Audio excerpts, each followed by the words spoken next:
Savez za školski sport Srbije pokrenuo je akciju Sport u škole.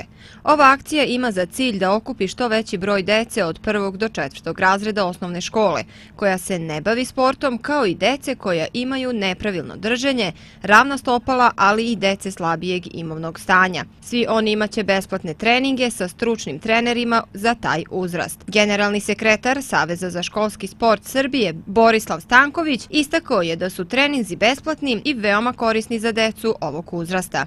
Na osnovu predloga lokalne samouprave Sportskog saveza Novog Pazara, a na osnovu programskih principa programa sporta u škole vrši se odabir dece po slobodnom izboru ili je to vannastavna školska sportska aktivnost, ali su ciljna grupa deca koja nisu uključena u neku sportsku aktivnost, u neki sportski klub, nego koja imaju potrebu da se bave fizičkim aktivnostima. Evo danas se realizuje deo tog plana i programa.